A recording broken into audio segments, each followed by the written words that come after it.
Hello everyone, Latham here. Thought I'd do a posting following up on my recent one about the blood issue with the beef, and I had an interesting conversation with an apologetic for Jehovah's Witnesses who made it clear that Jehovah's Witnesses do not have blood, and it's ridiculous to assume that they do, even though it was staring him in the face what I was saying about the beef issue and the amount of blood there was in the meat.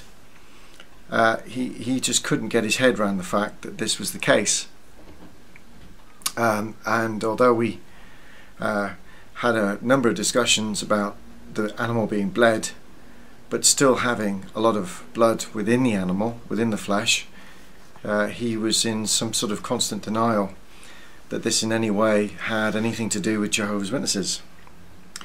And so what I wanted to do was just sort of give him a better idea, maybe give him something else to think about, and maybe all JWs, and it's this.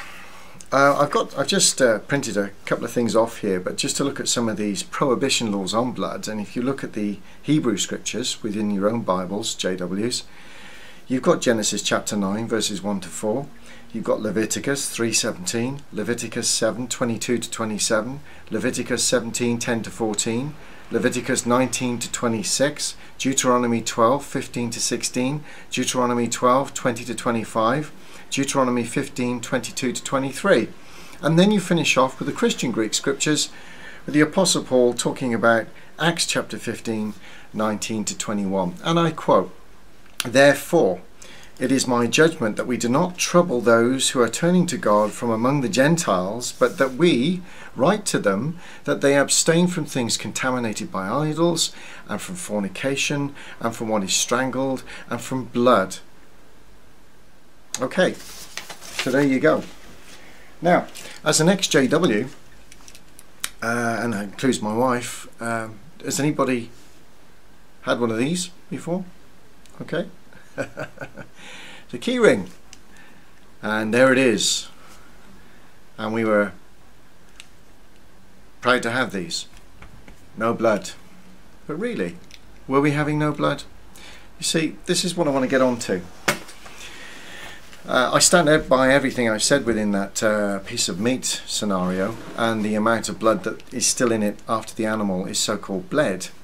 So let's look at something a little bit more extreme, shall we, to see if we can actually understand exactly what it means to have an animal that has been bled as best as humanly possible. And it comes under koshering. Now, I knew this before, obviously with some of the research I've been doing, but I thought I'd just print something off because it's better to have it read to you from a rabbi who's an expert on doing this within the Jewish traditions. And the more we look into koshering, it's a fascinating subject. There are many layers to it, and what I'm about to read to you is only the more simplistic side of it, but there are many layers and rules and rituals that many of the Jews still follow to this day.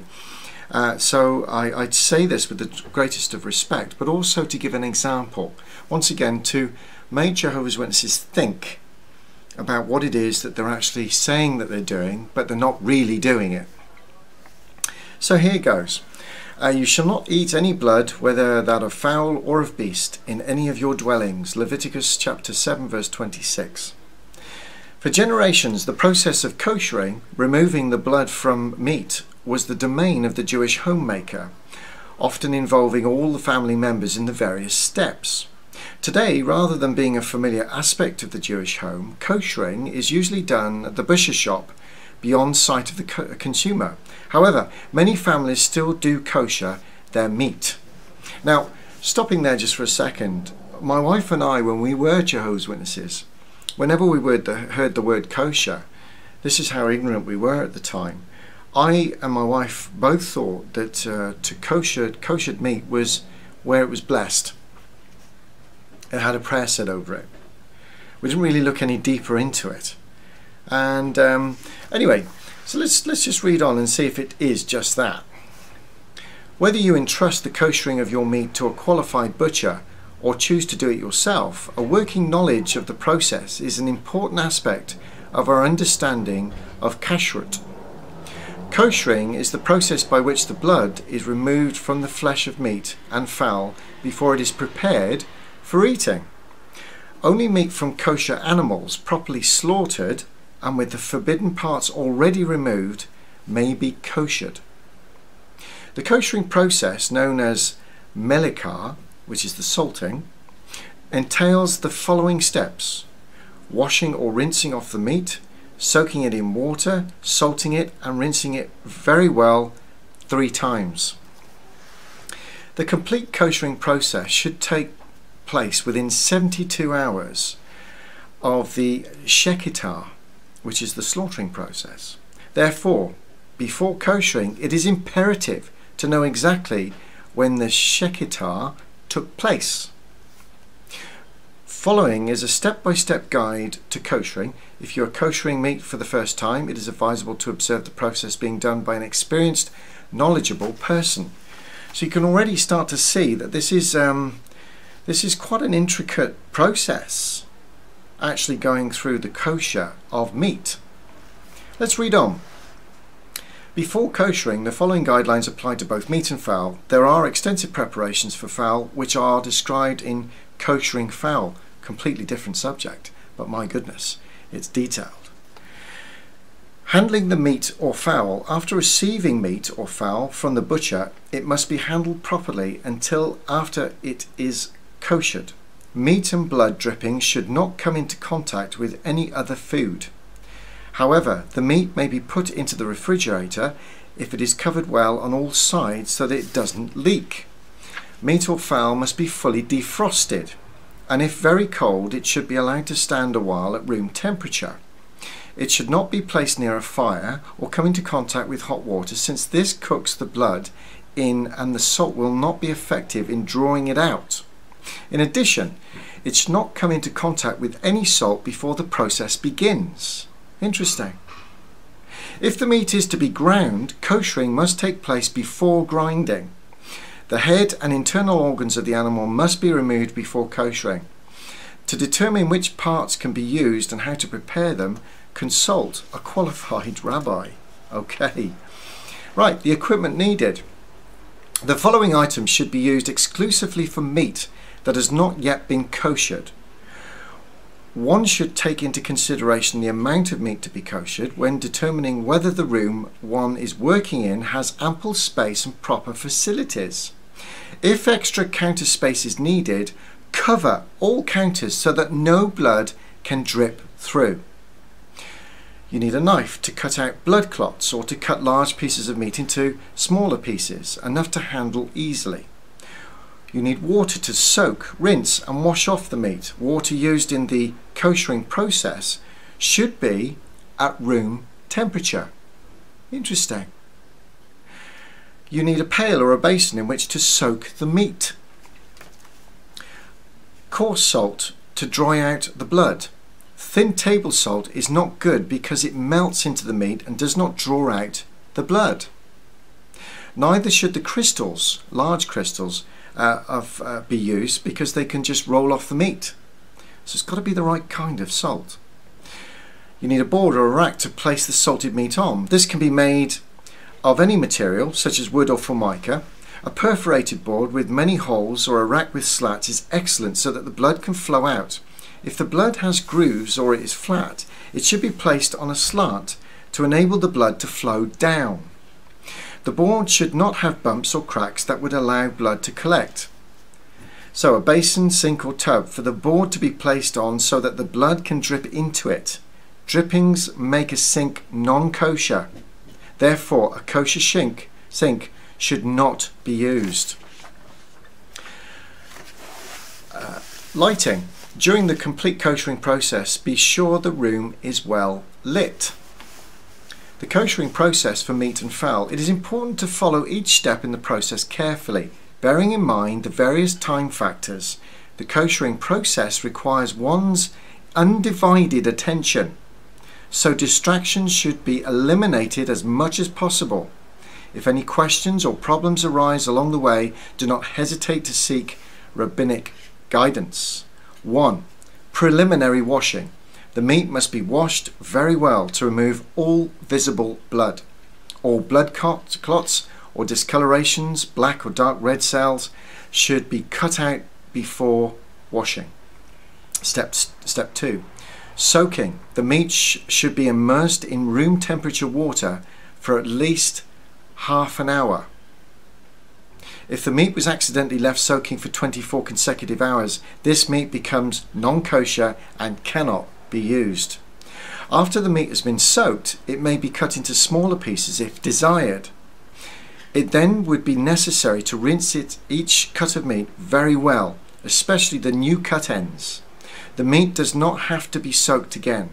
Step 3. Salting. Before salting, the meat must be washed off. One may use the same water in which it was soaked. Then inspect the meat to be sure that there is no visible blood. Shake off excess water and allow the meat to sit for a short period of time so that the salt does not dissolve too easily. However, the meat should remain damp enough for the salt to stick to it. Salt the meat thoroughly on all sides, but not so thickly that the blood would be prevented from flowing out. The salted meat should remain on the board for a minimum of 1 hour. If it remains in salt for 12 hours or more, this may render it unkosher. Consult a qualified rabbi. If a piece of meat falls off the board while the salt was still on, it should be returned immediately, preferably to a separate board. It must be kept apart from the rest of the meat throughout the remaining process, and rabbinic guidance is necessary. Bones are kosher just like the meat and together with the rest of the meat. However, if the bones have no meat on them, they should be kept on top on the side of the board during the koshering process so that no blood from other pieces of meat reaches them. In placing the salted pieces of meat on the salting board, one should be sure that nothing blocks or interferes with the free draining of the blood, since this would defeat the whole purpose of salting. If there is insufficient room on the board, the pieces may be placed on top of each other, as long as there is no place for blood to collect. Since the blood content varies according to the type of meat, i.e. chicken contains less blood than beef, consult a qualified rabbi as to how to place the meat on the board when koshering different types of meat simultaneously. Step 4. Triple rinsing. After the meat has lain in salt the required period of time, rinse it well. Rub off and remove the salt from all sides. This is done 3 separate times. The first time the meat should be rinsed under running water and rubbed while under the water. Turn it constantly so that all sides come into contact with the water. The second and third times the meat may either be rinsed again under running water or soaked in a clean basin of fresh water. The basin must be rinsed out separately each time, and fresh water used for both the second and third rinsings. If using a basin, pour the water into it before placing the meat in it. The meat is now ready for use in the kosher kitchen. Thank you for your patience while I read that. Now, why have I read that? Well, there you go. As a Jehovah's Witness, I think I'm not eating blood when I've had the animal bled and I buy it from a supermarket, but my goodness, the research shows that I am eating copious amounts of blood cells. So where does that fit with Acts chapter 15? And I raise that as a ex-Jehovah's Witness to the brothers and sisters for you to start thinking. This is another video to make you think. There is a system of practice there used by the Jews called koshering to remove as much as is humanly possible blood from the meat. You as Jehovah's Witnesses en masse do not do that. You're not instructed to do that. And the facts will show that if you're a meat eater, you are eating copious amounts of blood. Now, think about that for a second. Here are a group of people that are trying their best to take the blood out of the meat. I would still argue that there are molecular amounts of blood within that meat, even with that process in place. Of course there is. It stands to reason. But as a Jehovah's Witness, when you go to the supermarket or your local store and you buy that big chunk of beef, or you like your steak rare, you are eating copious amounts of blood. Now, as far as I'm concerned, there's nothing wrong with that. I enjoy a good steak, so does my wife, and so do many of our friends. What I'm trying to get at here is once again to make you think.